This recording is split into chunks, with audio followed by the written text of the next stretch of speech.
The first thing humanity noticed about the Concord of Civilizations was how clean it all seemed. New Nairobi Orbital shone against the mottled blues and whites of the planet below, a lattice of glass and metal seeded with gardens. Docks cycled ships through in precise patterns, cargo routes updated in perfect synchrony, holographic signage scrolled tariffs and schedules in a dozen scripts. On the surface, it was order made visible. Beneath that surface, Rafiq Mendonza discovered how much ugliness order could hide. He stood in the viewing gallery as a Selqari delegation slid through the arrival gate. Soft-bodied and many-limbed, they cradled hydration spheres in their appendages, frills fluttering with subtle emotional cues. To most human eyes, they were alien in the way of childhood nightmares. To Rafiq, they were colleagues who happened to secrete mucus and vote in fluidic assemblies. His tablet blinked in his hand. Another batch of legal summaries from the Olivex archive. Another hour of reading ahead. He should have felt triumphant. He had wanted this. To be among the first generation of human advocates to work at this scale. To help define how a young species fit into an old galactic order. Instead, his jaw was tight, and there was a knotted anger under his breastbone. Nasrin Huhas had sent him the last document set with only 3 words in the message header. You were right. He had been too tired to feel vindicated. Now, watching the arrival gate cycle, he remembered the first conversation they had shared in Nasrin's office on the station's diplomatic level. It had been late, somewhere around 11 p.m. per local station time. The lights outside had dimmed to a twilight mode. The gardens glowed faintly behind transparent walls. Nasrin's office was a small wedge of curved space overlooking the docking ring, its single window filled with the slow ballet of ships. Nasrin sat with her feet braced on the edge of her desk, tablet resting against her knees, hair gathered up in a ragged knot that spoke of too many hours and not enough sleep. There was a lean, tired determination to her that Rafiq recognized from old union organizers back home.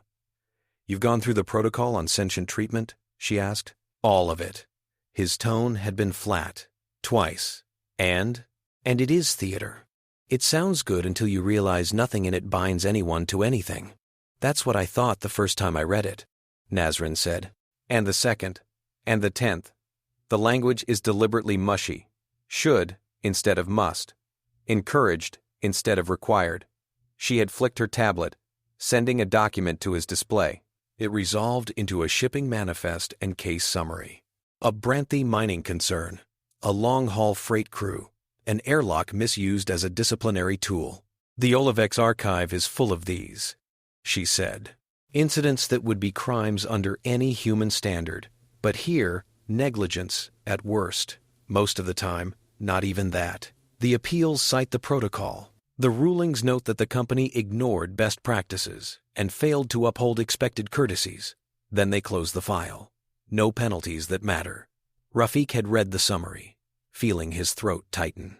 You're telling me there is no binding recognition of personhood anywhere? He asked. No serious obligation not to torture? Not to disappear people into black sites? Nothing you can take before a court and say this is the line? Trade obligations, Nasrin said. Safety standards for cargo. Strict liability for contaminating someone else's atmosphere. Endless clauses about who owns what data. But when it comes to what we would call rights, she shook her head. Nothing enforceable that crosses the big trade regions. Why? Because last time someone tried to force the issue, she said, half the galaxy nearly set fire to the other half. The Spiral Directorate brokered the ceasefire. Their solution was the protocol. Everything else, what you and I would recognize as fundamental, got kicked down to local law and private contracts. He remembered staring at the shimmering text, the infinite regress of footnotes, the careful avoidance of any word that implied something you could not sell away. This is madness, he had said. No. Nasrin had looked older for a moment, eyes shadowed. This is power telling you what it values. Property, flow, invoices. Everything else is an optional feature. In the gallery, watching the Selqari delegation, remembering that conversation, Rafiq saw the shape of it more clearly now. The galaxy had decided that you could trademark a melody, patent a pump, license a slogan across 100 suns, but you could not insist, in a binding way, that a dock worker's air supply remain unpunctuated by someone else's sadism. He watched the Selqari press their hydration spheres into the reclamation ports, frills flickering in shades of violet. One of them, detached from the group, gliding toward him. Smooth skin, a bandolier of data cubes, eyes like pools of dark oil. "Advocate Mendonza," the Selqari said. "You absorb ambient discontent." Councillor Threx had already learned human idioms, but sometimes their translations came out sideways. Rafiq appreciated that about them. "I read fast," he said. "It gets to me." Threx's frills flushed a soft blue. Sympathy. "I warned Ambassador Huhas the archives would unsettle your species," Threx said. "You come from a civilization that made a sacrament of certain words, forced them from the tongue, and you feel bereaved." "You mean words like rights," Rafiq said. Threx's eyes contracted, then relaxed. "The Spiral Directorate's new measure will pass," the counselor said. "They have the shipping corridors by the throat. Their interstellar rights embargo will finalize what is already informal reality. You disapprove." "I remember," Threx said softly, "what it was like before the protocol. When our assembly tried to bind the great powers to a charter they did not understand. We had bodies drifting in vacuum then. We call that period the season of broken hulls." Threx shifted their weight, appendages flexing. "I am not eager to revisit it," they went on. "Nor am I willing to pretend the abuses you have read about are acceptable. But I am a single counselor, and my species does not have fleets to spare. I can only warn you. If you challenge the Directorate directly, they will punish your people until your governments fold." Rafiq felt the anger stir again, coiling like a live wire. "What would you have us do?" he asked. "Smile, sign, and hope the protocol's polite suggestions grow teeth someday?" Threx's frills went flat. A Selqari shrug. "I am curious," they said. "Your species is inventive. You have a habit of turning obstacles into levers. Perhaps you will find a way to make the words you cannot say do the work anyway." The counselor glided away to rejoin their delegation, leaving Rafiq with his reflection in the polymer window and the text of 1,000 hollow promises on his screen. Somewhere beyond the station's spin, in another star's light, a Branthi refinery supervisor was preparing for a disciplinary exercise of their own. On paper, every metric would be within tolerance. The law as it stood did not care if people screamed. The first human outrage came less than a month later. The footage spread faster than any embargo. Grainy, first from internal security feeds, then from handheld devices smuggled past sensors. Workers in orange pressure suits kneeling in a semicircle in front of an airlock door. A Branthi overseer circling them. Exoskeletal legs clicking on the deck. Voice distorted by translators. "You have misloaded consignments," the overseer said. "You have contaminated my timelines." The worker's vitals flashed in a corner of the frame, a courtesy for whoever had first compiled the report. Elevated heart rates, spiking cortisol, wide eyes behind helmets. "You will demonstrate your understanding of urgency," the overseer said. The airlock cycled, not all the way, not to the point of catastrophic vacuum. Just enough, just long enough for lungs to seize and vision to narrow, for capillaries in the eyes to burst and eardrums to tremble, just long enough to make terror into something you could taste, metal and salt and burning. Then pressure returned, alarms hushed to a soft amber. The Branthi overseer paced, mandibles clicking in satisfaction. "Next shift," they said. The report attached to the footage noted, in matter-of-fact script, that no workers had suffered permanent damage, that the incident had instilled improved compliance, that safety ratings remained nominal. The company lawyers appended a note. All actions taken were within the bounds of current law.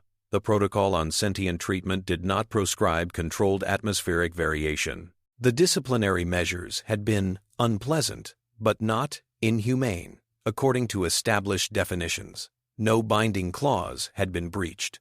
On New Nairobi Orbital, humans watched the footage in silence that quickly exploded into noise. In worker habitats and corporate lounges, in cramped cabins and open plazas, voices rose, comment threads filled with curses and accusations. Petition counters ticked upward, then sideways, as automated filters throttled them for excess sentiment.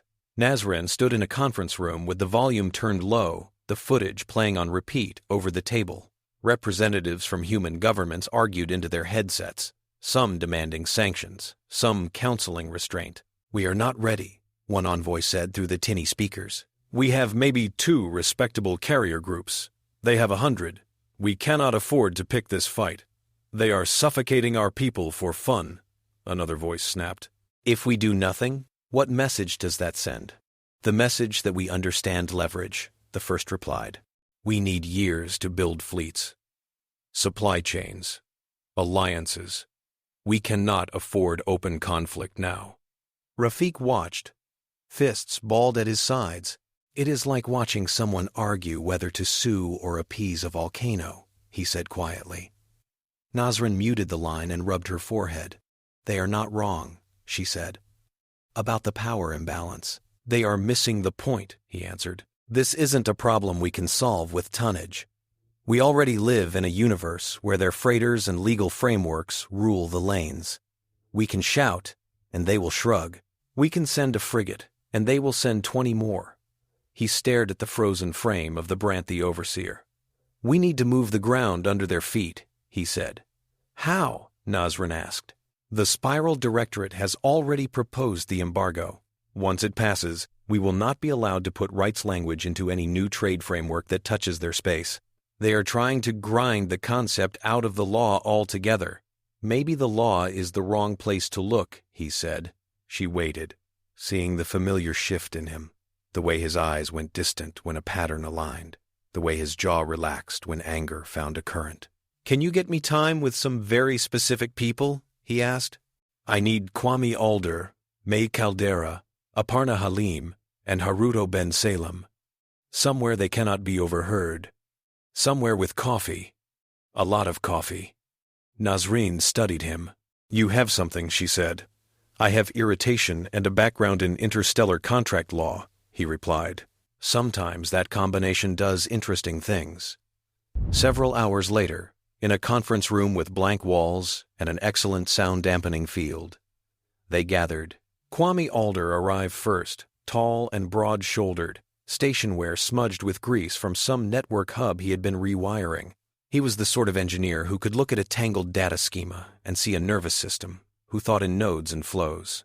May Caldera swept in next, a flicker of color and motion, tablet already out, stylus spinning between her fingers. Memetics was her craft, the shaping of narratives, symbols, frames of mind.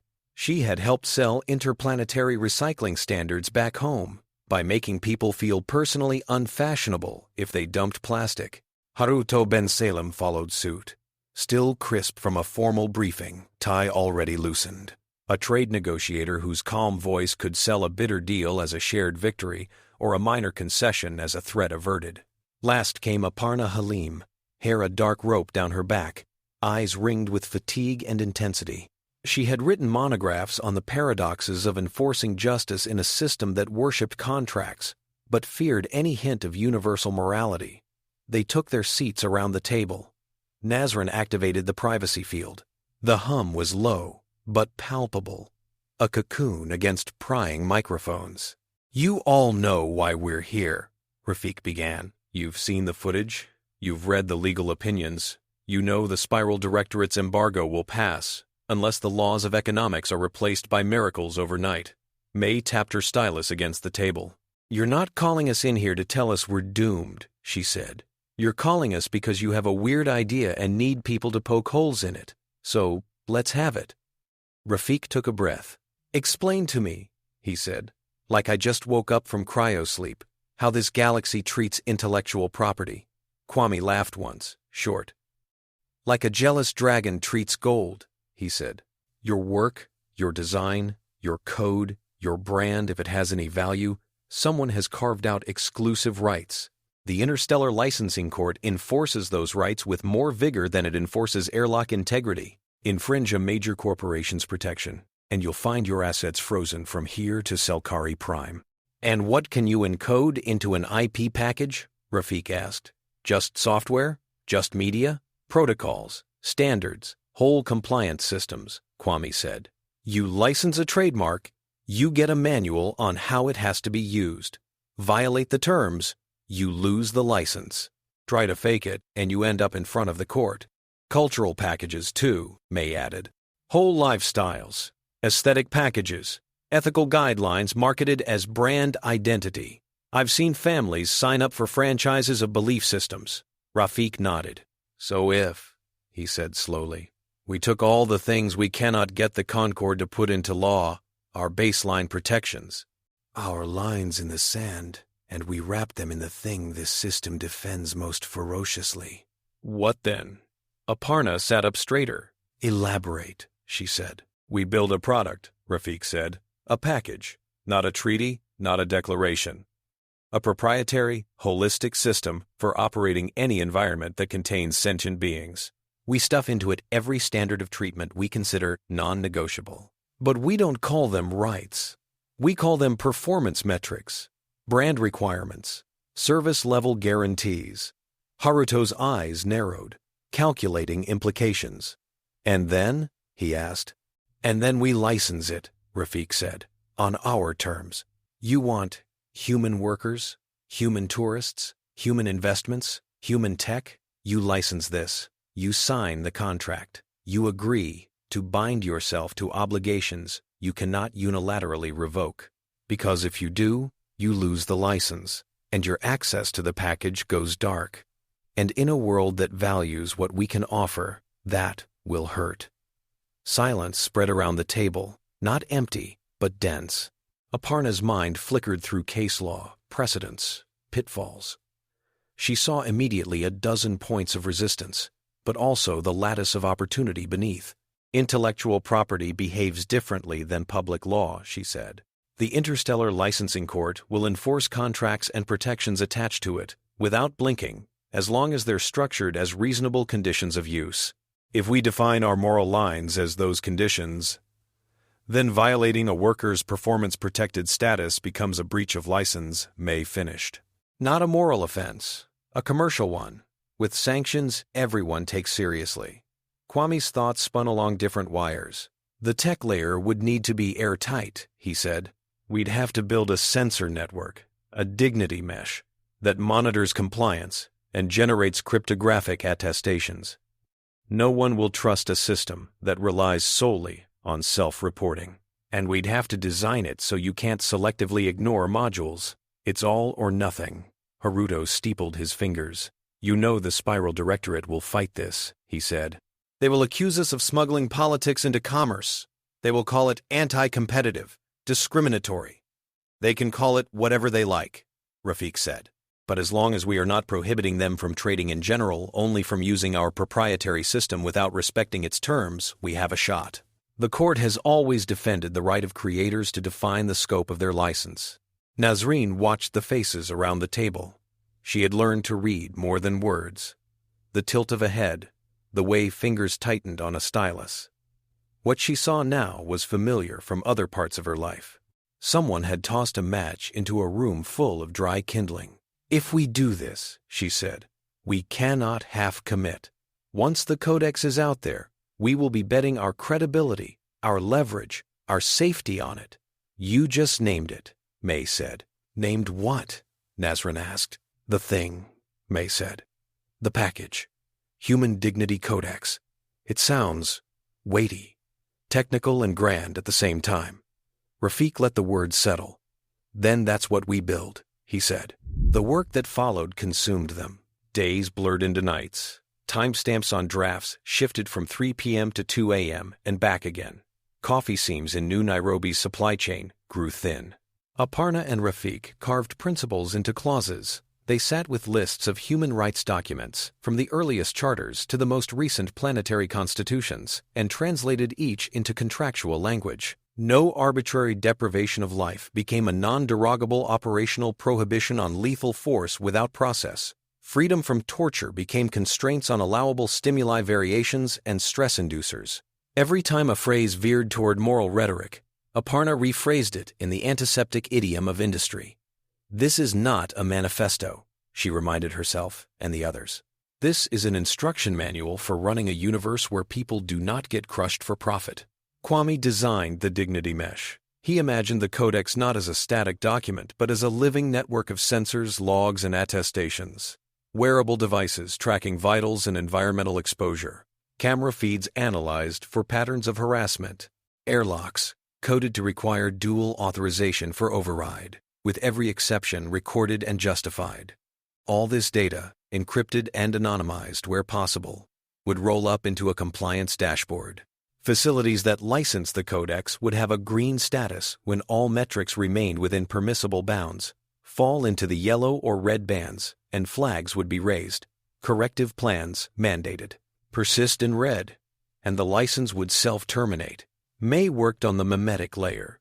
She understood that codes and clauses meant little if people did not feel them. She crafted training modules, empathy codex that played as interactive dramas tailored to different species. Selqari trainees floated in simulated coolant currents, experiencing what it felt like when their hydration spheres were seized. Branthi supervisors played scenarios in which a single act of casual cruelty triggered a cascade of strikes and shutdowns that bankrupted their enterprise. The modules rewired gut reactions, not by preaching, but by anchoring humane behavior to prestige and profit. Haruto threaded the diplomatic needle. He approached minor polities first, outlying stations tired of being at the mercy of larger powers, independent habitats whose economies needed a differentiator. His pitch was unvarnished. Humans will not work or invest in facilities that treat them as expendable, he told them. Not anymore. License the Codex, and you get more than our labor. You get our markets, our expertise, our tourism.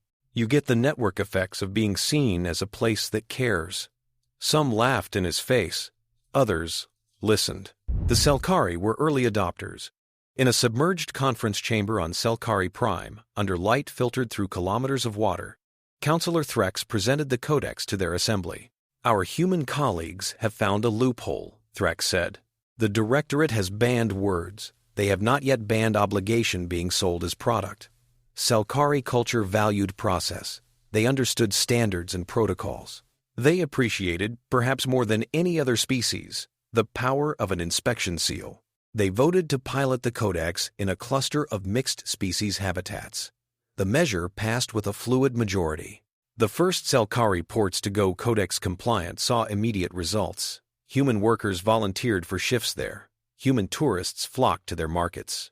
Selqari voters, many of whom had long chafed at the quiet abuses rationalized by the protocol's emptiness, found themselves proud of the new emblem stamped on their hatches. Branthi corporations watched this with narrowed eyes. On New Nairobi Orbital, a modest crowd gathered as the first station module received its Codex certification. Jonas Voss stood among them, arms folded, gaze steady. At that moment, he still captained a smaller vessel in the Terran Advocacy Fleet, a courier more than a deterrent. But his career would soon curve toward the point where law and force met. He watched as Kwame placed his hand against the bulkhead, triggering the Dignity Mesh's activation sequence.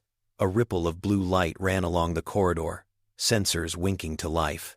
A holographic emblem flickered above the main hatch, a stylized circle of intertwined species silhouettes. May had agonized over that design. Too human, and it would alienate. Too abstract, and it would lack punch. Now, as people raised their cameras to capture it, she saw it become real. Looks like a fashion label, Jonas murmured. That's the idea, May replied. People will want to be seen under it, the Spiral Directorate noticed. At first, they dismissed the Codex as a curiosity, a niche feature for sentimental outposts. But as months passed, adoption maps began to show worrying patterns. Trade graphs in the Directorate's planning halls developed unexplained bulges where Codex ports sat. Certain high-margin goods, human biotech, encryption suites, cultural experiences flowed preferentially through those nodes. Internal memos grew sharp. At a meeting in the Spiral Spindle, the Directorate's capital habitat, Minister Dul'kaan listened to a presentation from their analysts. As of last quarter, an aide said, Codex-compliant facilities account for almost one-third of new human-linked trade volume. Projections indicate— You will not insult me with numbers, Dul'kaan interrupted. I can see the trend line. Tell me instead how this codex changes power relations. The age shifted uneasily on their segmented legs. It creates obligations that escape our usual tools, they said. Companies that sign these licenses cannot relax standards without risking their access to human products and now to certain Selqari and Thrun supply chains. The Codex is becoming a de facto requirement for doing business with a growing coalition. Dul'kaan's mandibles clicked. And the language? He asked. Does it use the forbidden terms? No, the aide admitted. It is maddeningly careful. Non-derogable performance standards. Enforceable operational metrics. It does not speak of rights anywhere we can attack. Dul'kaan considered this. The embargo worked on words, he said. These humans have shifted the battlefield. They are attempting to turn decency into a premium service. We could develop our own standard, the aide ventured. Something more flexible, more optional. A rival product. Dul'kaan's eyes gleamed. Do so, he said, and ensure it incorporates language that preserves owner discretion. We will not allow this quarter-born species to dictate how we discipline our own assets. Thus were the sentient comfort guidelines born. They were glossy, full of stock imagery and inspirational phrasing. They encouraged gentle handling where convenient, recommended atmospheric stability when expedient, suggested that workers might perform better when not in mortal terror. They imposed nothing. They went nowhere. May watched their launch with a strange mix of amusement and unease. They've learned the wrong lesson, she told Rafiq. They think this is about branding. They don't understand that the Codex's real hook is enforceability. They will, Rafiq said. When we drag them into court, the first case came sooner than anyone expected. A Branthi subsidiary licensed the Codex for a food processing facility servicing human markets. They installed the Dignity Mesh, trained supervisors with empathy codex, adjusted schedules, and environmental settings. Profits climbed. Turnover fell. Survey scores from workers and clients alike showed marked improvement. Then, a new director took over. The reports later described him as efficient, ambitious, and impatient, with foreign sentimentalities. Under his orders, safety buffers were trimmed, break periods shortened, ventilation tuned to lower settings to save energy. The Dignity Mesh noticed. Dashboard indicators at Codex Central flickered from green to yellow. Kwame's team sent warnings. The facility's compliance officer promised to rectify the deviations. Instead, the director ordered the monitoring thresholds adjusted without authorization. He rerouted certain data streams, forging attestations. For a month, the dashboard stayed falsely green. Then a worker collapsed on the line from heat stress. Another suffered hypoxia when a compartment's ventilation system stalled. The subsequent internal investigation leaked. When Rafiq saw the falsified reports and the cut corners, something in him went very still. This is it, he said to Aparna. This is what they will understand. The complaint they filed with the Interstellar Licensing Court was meticulous. Each clause violation cross-referenced. Each forged attestation highlighted. Each instance where the director had prioritized throughput over compliance tabulated. The key argument was simple. This is not a moral disagreement, the complaint read. This is a license breach. The defendant accepted our product, benefited from its reputation and technical advantages, then unilaterally discarded the obligations that gave it value. That is fraud, pure and simple. The court convened a panel. Archivist Olo, as a representative of the Olivex archive, was invited to provide historical context. The hearings were held in a chamber where light slanted through crystalline ribs, where sound carried cleanly and every breath seemed recorded. Delegations from across the Concord filled the balconies. Feeds carried the proceedings to 1 million screens. Minister Dul'kaan sat in the observer's ring, flanked by Branthi executives whose mandibles clicked in subdued anxiety. Rafiq stood at the center podium, projecting calm honed over years of practice. Inside, his thoughts moved with the precision of a litigator who knew every word that would be thrown at him. He laid out the facts. He walked the judges through the license, through the Dignity Mesh's architecture, through the forged logs. He anticipated the counter-arguments. that the standards were unreasonable, that the enforcement mechanisms were overreaching. The defendant did not object when profits rose, he said. They did not contest the standards when the Codex emblem attracted human clients. Only when their old habits resurfaced did the obligations suddenly become inconvenient. We are not forcing anyone to use our system. We are saying, if you use it, you must respect the conditions that make it what it is. He paused, letting the point settle. The Directorate's counsel argued that the Codex was an attempt to impose de facto universal norms under the guise of IP, that allowing such packages threatened the neutrality of trade law. Archivist Olo, crystalline facets humming softly, countered with precedents. In 312 recorded instances, Olo said, cultural licenses have included behavioral requirements, reverence rituals, dress codes, dietary constraints, penalties for disrespect. The court has upheld such terms as long as they are clearly stated and voluntarily accepted. Olo's voice, slow but inexorable, carried centuries of cases. To single out the Codex, the archivist concluded, would be to overturn a substantial body of jurisprudence. The judges withdrew for deliberation. Time, elastic during arguments, stretched thin and brittle. When they returned, their decision unfurled across the galaxy in a flood of text. The court upheld the integrity of the Human Dignity Codex as a protected intellectual property product. It ruled that the Branthi facility had breached the license and ordered substantial damages. More importantly, it affirmed that the behavioral standards encoded in the Codex were enforceable conditions of use. The effect rippled outward like a thrown stone disturbing orbiting debris. Entities that had hesitated now saw advantage in adopting the Codex. Smaller polities realized they could shield their workers behind its clauses without having to frame the issue in forbidden language. Activist groups across species lines coalesced into the Coalition for Sentient Dignity, using the Codex as a focal point for campaigns. The Spiral Directorate's unease hardened into hostility.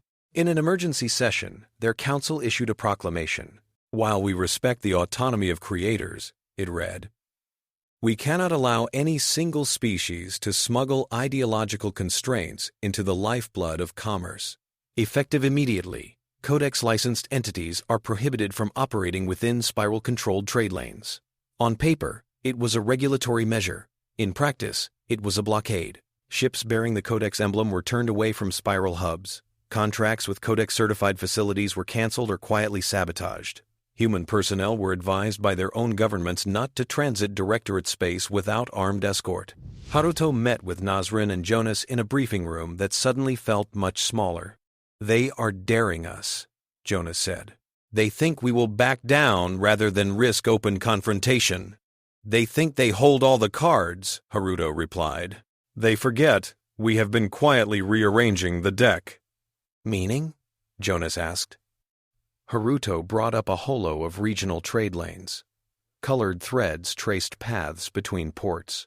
Some glowed brighter. Codex-compliant clusters, newly thriving.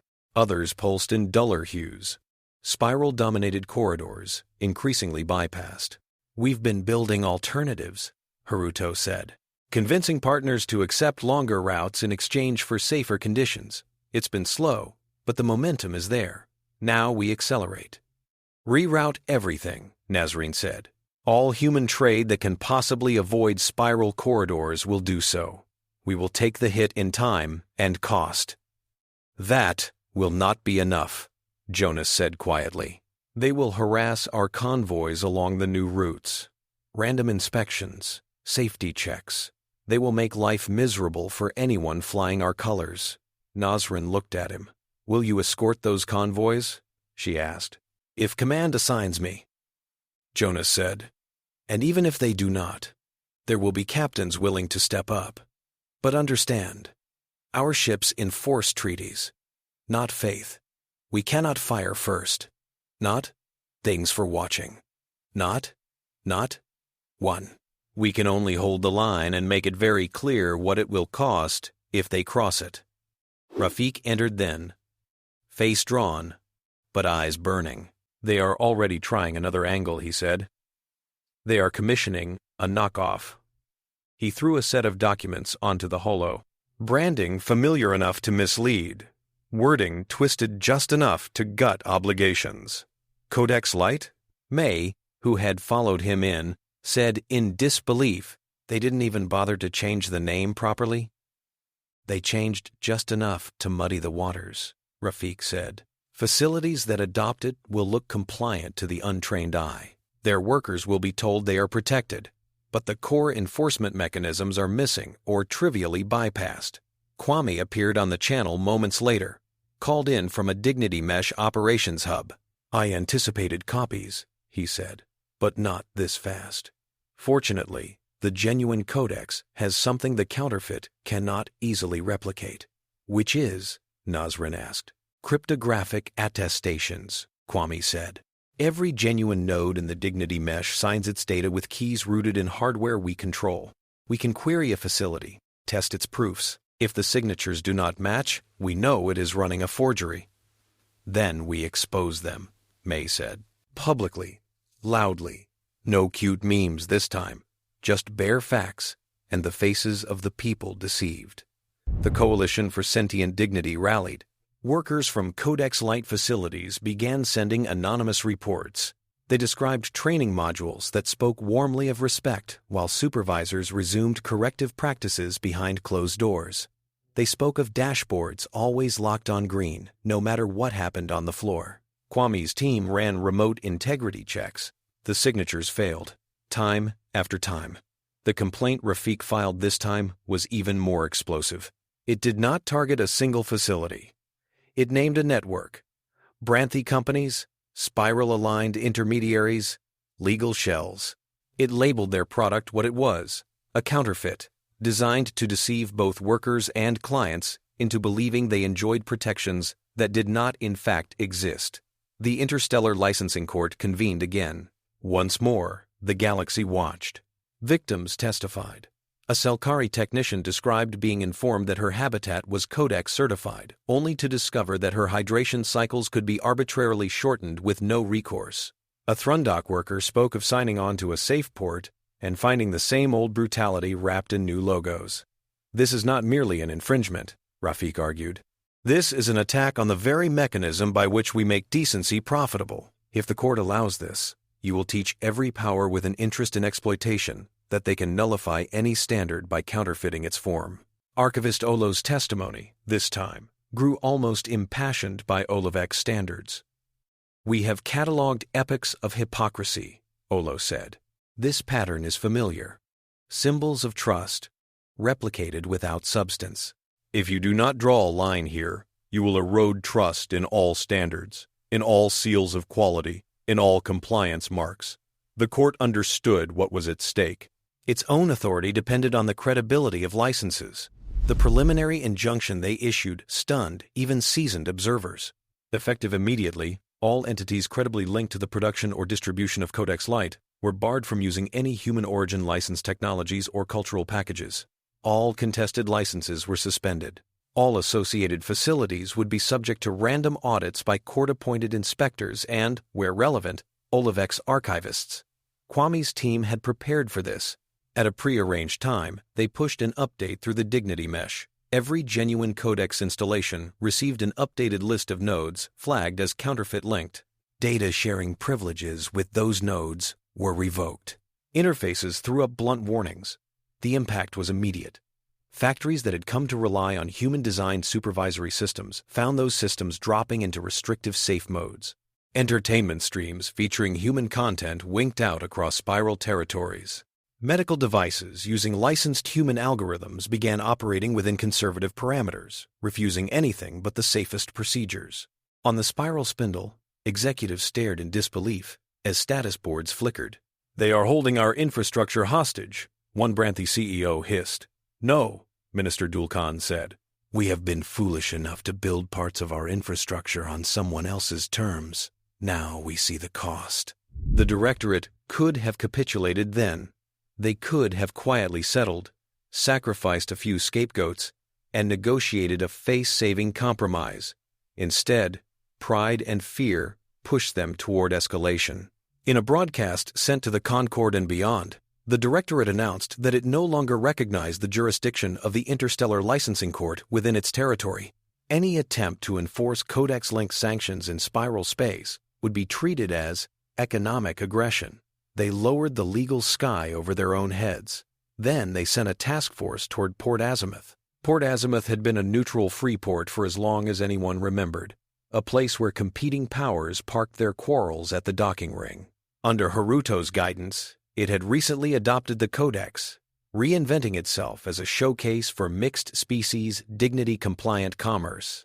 It had also become a critical node in the rerouted trade networks bypassing spiral corridors, human convoys, Selqari freighters, Thrun patrol tenders. They all passed through Azimuth's shadow. When sensors picked up the spiral task force, the mood on the station shifted. On the command deck of the ISS Fair Argument, Jonas Voss watched the incoming signatures. Cruisers, escorts, support vessels. They flew under the Directorate's emblem, but their transponder messages were vaguely worded. Inspection Authority, Security Review. They will claim they are here to protect navigation, Jonas said to his first officer. They know better than to announce a blockade outright. His orders from Human Command were clear.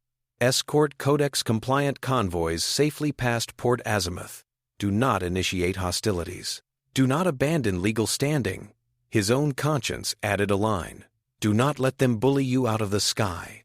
On Port Azimuth itself, a summit convened. In a conference chamber overlooking the external docks, Nasrin, Haruto, Rafiq, Minister Dul'kaan, Commander Roltek, Councillor Threx, and several corporate leaders faced one another. The windows showed a slice of black scattered with stars. In the distance, lights marked the approach of ships. Haruto began, voice even. The situation is simple, he said. One over Heva, with the Futurists in the sky. With the Futurists, one over Heva, and the Futurists, the Directorate has chosen to defy the court. In doing so, they have placed themselves outside the system that protects not only human IP, but much of the infrastructure of galactic commerce. We offer a way back. You offer a noose, Dul'kaan said. Disguised as a hand of friendship, Rafiq met his eyes. You misjudge us, he said. We have neither the means nor the desire to dictate your internal politics. We are not here to tell you how to raise your children or arrange your marriages. We are here to say one thing. If you want what we have built, you will not use it to hurt people with impunity.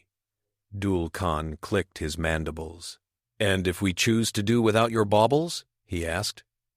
Then we make a clean break, Rafiq said.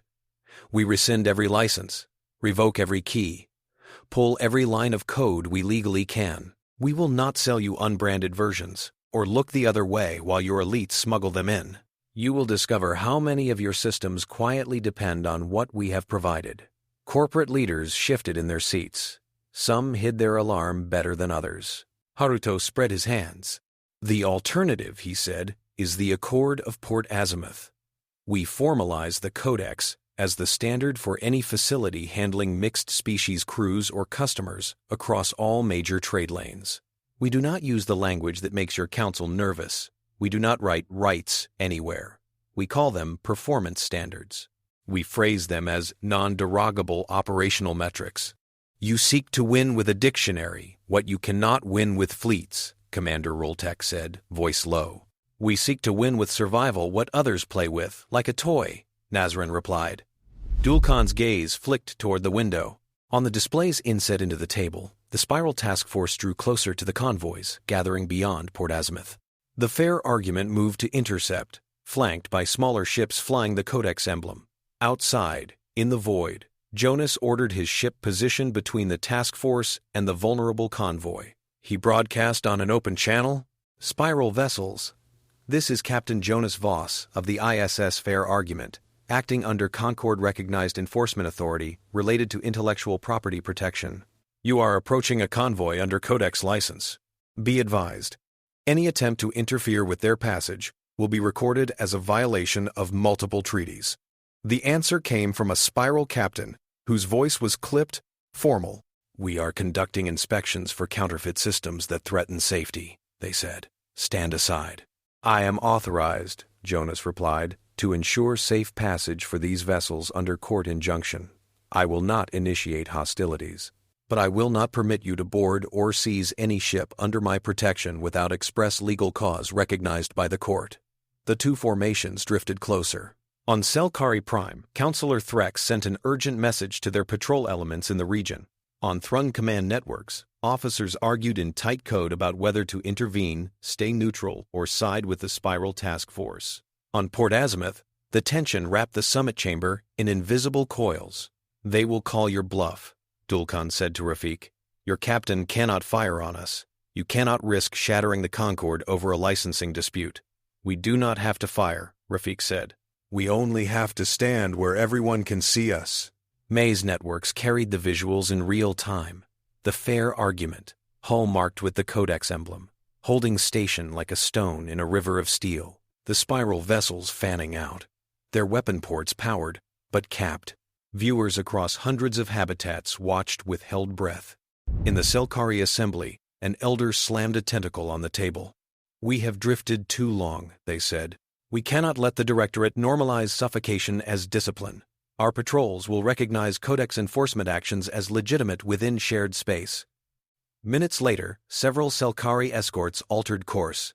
On Port Azimuth's tactical displays, new signatures appeared, flanking the convoys in a widening arc. Back in the summit chamber, a staffer whispered the update into Threx's ear. The councillor's frills flushed pale with apprehension. Then, a steady blue. They come, Threx said softly. And I have just informed the Assembly that we support them. Commander Rultek narrowed their eyes. If your patrols move to support human ships and the Directorate fires, our own defense treaties will be invoked, they said. You risk war. We risk becoming something unrecognizable if we do nothing, Threx replied. On screens, Selqari ships slid into formation beside the fair argument. The Spiral Task Force commander hesitated. Inside his hull, he heard the contradictory orders of his superiors echoing through encrypted channels. Show strength, but do not trigger economic collapse. Assert authority, but do not destroy the very courts that protected their own contracts. He measured the angle of the Selqari ship's approach. He noted the stampede of public opinion in the feeds pouring into his briefing room. He imagined being the one whose name Olivex etched into crystal as the person who turned a legal conflict into a season of fresh wreckage. On Port Azimuth, Minister Dul'kaan watched the same feeds. Corporate advisors murmured warnings. Some had already bent rules to keep Codex-certified goods flowing into their private residences. Their families slept under protections they denied to their workers. You are cornered, Rafiq said quietly. But not by us alone, by your own dependency on the system you are trying to undermine. Dul'kaan's mandibles ground together. If we agree to your accord, he said, you will crow that you have imposed your values on an entire quadrant. We will quietly be grateful that fewer people will be killed for missing a quota, Rafiq answered. You can call it whatever helps you sleep. Dul'kaan looked at the window again. Outside, the fair argument and its companions held their positions. The Spiral Task Force, outnumbering them, kept its weapons cold. The Selqari escorts glided closer, making their allegiance unmistakable. Rultek, watching both the tactical display and Dul'kaan's crumbling resolve, realized that the balance had tipped. The Thrun Protectorate could cling to the Directorate's coattails and be dragged into a conflict they did not want, or they could begin shifting their weight toward a new norm. We will not be the first to fire, Rultek murmured, and we will not stand idly by if the Directorate attacks ships under Concord endorsement. That is the line our command has drawn. Dul'kaan heard it. He heard the subtle threat beneath the statement. If you drag us into catastrophe, we may not follow. He closed his eyes briefly. Very well, he said. We will sign your accord. On one condition. The language you use to describe these performance metrics must never invoke the terms we have forbidden. No charters, no rights, no vague appeals to universality. You will dress your demands in the language of contracts or not at all. Rafiq did not hesitate. Agreed, he said. Aparna activated a terminal and pushed the draft accord onto the table's surface. It glowed between them, columns of clauses and subclauses, each one a small wedge of the future. Dul'kaan scanned it, mandibles twitching. "These standards are rigid," he said. "Yes," Aparna replied. "That is the point. They will be expensive." "At first," Haruto said. "Then the efficiencies of not having to replace terrorized workers constantly will offset the costs." Dul'kaan exhaled in a chittering sigh. "So be it," he said. "But do not ask us to pretend that we do this for lofty ideals. We do it because you have made the alternative more painful." "In the long run," Nasrin said, "people rarely change for any other reason." The Accord of Port Azimuth was signed and transmitted. On the fair argument, Jonas received the update in his command chair. The text scrolled across his console. He opened a channel. "Spiral Task Force," he said. "Be advised, your government has signed the accord. You are now bound to respect the passage of Codex-compliant vessels under the conditions specified. Stand down and resume normal spacing." After a pause, the reply came. "We acknowledge," the Spiral commander said. "We will not interfere further." The ships adjusted course, sliding away from the convoy like a tide receding from a rock. Selqari escorts maintained position for a while longer, then also peeled off, satisfied. On maintenance decks and in cramped quarters across the region, people watching felt muscles they had not known were clenched to begin to relax. The changes that followed did not come all at once. There were holdouts, cheaters, saboteurs. The Coalition for Sentient Dignity spent long hours tracking violators, pressuring local authorities, amplifying the stories of those still harmed.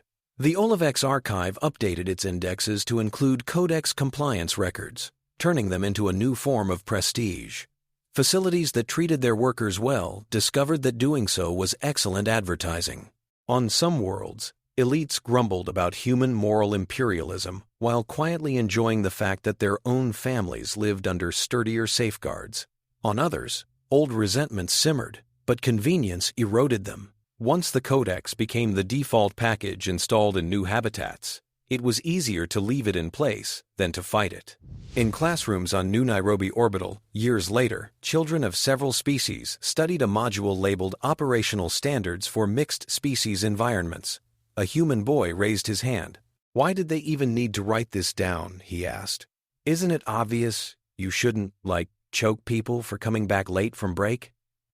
The teacher, a Selqari whose frills had long since faded from bright youth to a calmer hue, smiled. "It was not always obvious," they said. "Not to everyone. Once, some considered such practices an efficient way to keep workers alert." The Thrun child sitting near the back frowned. "That sounds stupid," she said. "If you scare people all the time, they make more mistakes. Also, it's gross." Her classmates nodded. On a field trip, those same students later rode a shuttle down a corridor labeled with the Codex emblem. They stepped out into a gallery, overlooking one of the first human-built modules to receive certification. An older man stood there, watching the traffic with a faint smile. His hair had silvered since the days of late-night drafting sessions. Lines at the corners of his eyes had deepened, carved by both fatigue and laughter. Rafiq Mendoza listened as the children's guide explained how the dignity mesh had changed over the years, becoming less intrusive and more effective. He watched as the students took for granted sensor networks that once had been controversial, as they chattered about performance metrics as if they were as obvious as air. One of the human kids pointed at the emblem and asked if the design had always looked that way. May, somewhere on another station, would have been pleased to hear the casual curiosity. Rafiq's thoughts drifted to the Olivex archive, where archivist Olo's latest chronicle now sat. It told the story of how a species that had arrived late to history had found one of its main levers not in warships, but in words others thought they could safely ignore. He remembered Councillor Threx's challenge on that day in the viewing gallery. "Perhaps you will find a way to make the words you cannot say do the work anyway," they had. Not by convincing a brutal system to grow a conscience, but by wrapping conscience in something the system valued too much to discard. Outside the window, a freighter eased into dock, hull gleaming under station lights. Its manifest, somewhere in the station's systems, flagged its facility of origin as Codex compliant, certified under the Accord of Port Azimuth. No one in the docking crew thought of rights as they cycled the airlocks.